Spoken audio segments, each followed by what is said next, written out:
Más que plata o plomo es el libro del autor Gustavo Duncan, con quien tendremos el gusto de platicar hoy. Yo soy Anay Leiva y esto es Iguana Production. Comenzamos la historia. Bienvenido, un placer para nosotros poder platicar contigo hoy. No, muchas gracias a ustedes. Muchísimas gracias por recibirnos.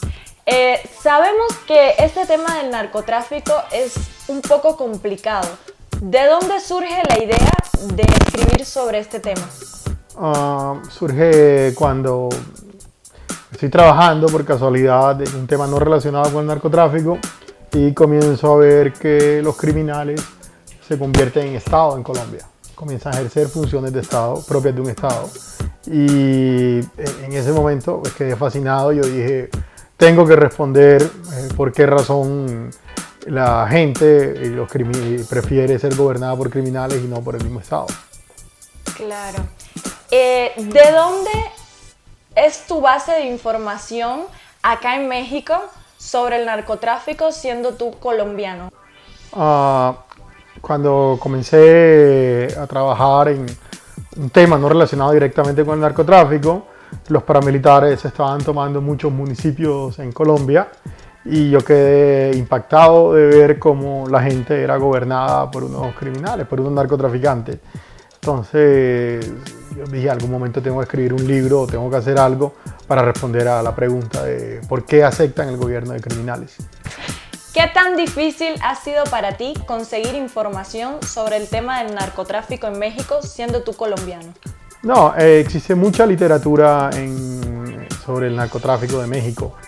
Afortunadamente, de cosas de muy mala calidad, de la peor narcoliteratura, hasta cosas bastante bien hechas por periodistas, así como libros académicos.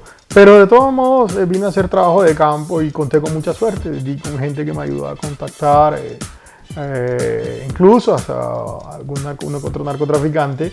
Y para mí fue una experiencia bastante, digamos, aleccionadora en términos de la información necesaria para comprobar las hipótesis de mi libro. Muy interesante que hayas tenido la posibilidad de platicar con narcotraficantes. Cuéntanos cómo fue esta experiencia platicando sobre estos temas con personas que se dedican al narcotráfico. Sí, ya me había ocurrido en Colombia, entonces no era la primera vez. Creo que hay el tipo de narcotraficantes que a mí me interesa entrevistar.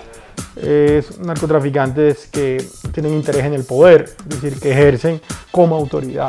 Hay narcotraficantes que se dedican simplemente a transportar droga. En el caso mío, por el tipo de estudios que yo hago, es aquellos que se dedican, además de traficar drogas, a controlar y a gobernar sociedades.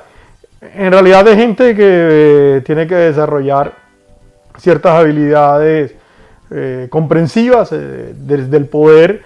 Entonces termina siendo un ejercicio muy interesante. La clave es no hacer preguntas que pongan en riesgo tanto al narcotraficante como a ti mismo. Y en el momento en que pongas el riesgo al narcotraficante, te pones en riesgo a ti mismo y no tienes ningún problema. Sí, claro. Después de haber escrito sobre este tema tan polémico, ¿cómo te sientes? ¿Te sientes inseguro? ¿Te sientes tranquilo? Porque es un tema un poco complicado. No, seguro. Yo creo que si uno no trata de incidir en la historia, es decir, que lo que uno escriba sea un material que termine siendo utilizado para denuncias, para acusaciones concretas, en términos judiciales no hay ningún problema. Pero si uno hace una interpretación, una comprensión de lo que se trata estos fenómenos en la sociedad, sobre todo a la pregunta de cuándo es que pueden gobernar, en qué condiciones, qué tipo de sociedades, no hay ningún problema. De hecho, yo terminé de escribir un libro sobre paramilitares en Colombia y en vez de recibir amenazas, tuve el contacto con alguno de ellos para hablar sobre el libro, precisamente. Entonces te ha ido bien. Sí. ¿Qué viene después de este libro? ¿Piensas hacer una segunda versión o ya te quedas aquí? Yo creo que ya, lo que he estado pensando es un tema más relacionado con la función de policía. Porque finalmente lo que hacen las mafias, lo que hacen los carteles o los paramilitares en Colombia es actuar como una policía. O sea, una policía paralela del Estado. Ellos vigilan los comportamientos de la población, vigilan que estén obedeciendo y quienes desobedecen son castigados. Incluso no hay nada más peligroso que violar la ley de ellos. En el sentido que si tú eres un ladrón, por ejemplo, eres un violador y estás en un municipio que es controlado, gobernado por un narcotraficante, lo más seguro es que te repriman, o sea, que te capturen y en el caso de los violadores los matan, en el caso de los ladrones le pueden dar una paliza. Y actúan como un Estado, de hecho. Y esa es la razón por la que yo quisiera, en adelante, el próximo libro que quisiera hacer es sobre la función policial, porque se ha estudiado mucho el soldado como aquel especialista en hacer la guerra, en la construcción de los estados, pero poco se ha estudiado el policía como aquel que vigila los comportamientos de la población cuando se crean los estados. No, no se trata de eso. Todo es muy real. El narcotráfico domina y gobierna más y controla mejor a la población que el mismo gobierno. Claro, porque por una razón es porque los servicios del gobierno son más costosos. Un policía del gobierno, por ejemplo, sí, para poder aplicar la ley tiene que tener todas unas garantías, tiene que seguir un debido proceso, y para la población eso es sumamente costoso porque además para ellos poder denunciar tienen que contratar un abogado que les cuesta cualquier cantidad de dinero, tienen que esperar tanto tiempo a que el juez falle y después tienen que garantizar un castigo. Eso toma mucho tiempo y muchos recursos. En cambio, un narcotraficante o el sicario o el halcón de un narcotraficante es el policía porque está vigilando, es al mismo tiempo el juez, él decide si es justo o no es justo lo que se hace, y incluso es el carcelero, él mismo aplica el castigo. O le da una paliza, o lo mata, o simplemente lo destierra, o lo expropia.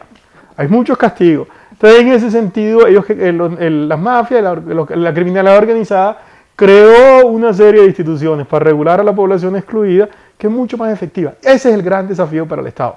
¿Cómo hace el Estado para crear unas instituciones que funcionen en lugares donde hay pocos recursos, donde además de eso no hay un interés económico, porque es población que no va a generar unos excedentes que sean atractivos para el Estado? El Estado no puede cobrarles impuestos a los traficantes de drogas, porque es ilegal. En cambio, las mafias que controlan el tráfico de drogas sí pueden sacar recursos de ese negocio. Sí, es que un narcotraficante no se rige por leyes, ellos tienen sus propias leyes. No se rige por las leyes del Estado, se rige por sus normas. Exacto, un policía se debe a las leyes, a un juez, pues hace algo mal, a un juicio o algo así, y un narcotraficante no tiene leyes, o sea, tienen sus propias leyes y ellos las implementan como ellos entiendan. Claro. Y obviamente cuando tú no te riges por unas leyes, puedes hacer muchas más cosas porque no te importa. Y sobre todo si son más adecuadas para ese tipo de sociedad. Que esta interpretación también nos ayuda a entender el grado de violencia tan alto.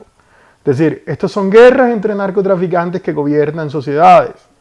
Y en ese sentido, cuando hay un enfrentamiento entre un cartel y otro, no es solo el enfrentamiento entre un criminal contra otro criminal, sino el enfrentamiento por despojar a otro criminal del dominio de una sociedad. Y en esa lógica, la misma sociedad, la misma población se convierte en objetivo de la guerra, objetivo militar. Porque la colaboración de la población es definitiva para los resultados del conflicto entre uno y otro cartel. Por eso si uno compara los enfrentamientos en Estados Unidos entre bandas narcotraficantes y el enfrentamiento en Colombia y México entre organizaciones narcotraficantes, el número de muertos es ridículo el de Estados Unidos en relación con el de Colombia y México. Sí. Entonces, mientras en Miami-Dade a principios de los 80 se asesinaron 600 personas al año, en Medellín en 1991, en la guerra de Pablo Escobar contra el Estado, murieron más de 6.000 personas en un solo año. Esa es la gran diferencia, es decir, la población civil está por medio y es necesario ejercer violencia contra la población para controlarla. Claro, porque el gobierno nunca cede control de la sociedad. Esa es una gran diferencia, incluso cuando se soborna. Cuando un narcotraficante soborna a las autoridades en Estados Unidos, y las sobornan, porque también son corruptas, el intercambio que están haciendo es dinero por inmunidad para cometer un crimen, no más. Hasta allí se llega.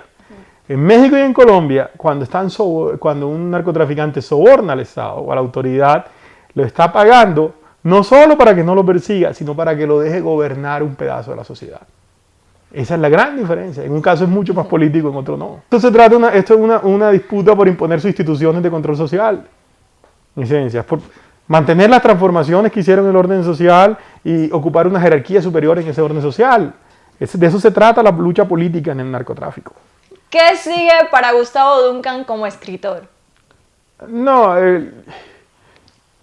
quiero hacer ese libro sobre la función policial y la formación del Estado. Es lo que quisiera hacer ya, yo diría como que el fin de la trilogía. No sé si tenga imaginación para escribir otro libro más, pero al menos quisiera hacer ese. ¿Muy complicado escribir un libro? Sí, toma 8 años y en ambos libros, en el primero y en este, me dieron cálculos renales. Algo se somatiza. ¿Y tienes 2 libros sobre este tema? ¿O? Uno es sobre los paramilitares en Colombia y este ya es sobre el narco más amplio. De hecho, cuando uno acaba un libro, termina con más preguntas que con las que comenzó. Sí. Sí. ¿Algo más que desees agregar? No, yo creo que bastante hablé ya de...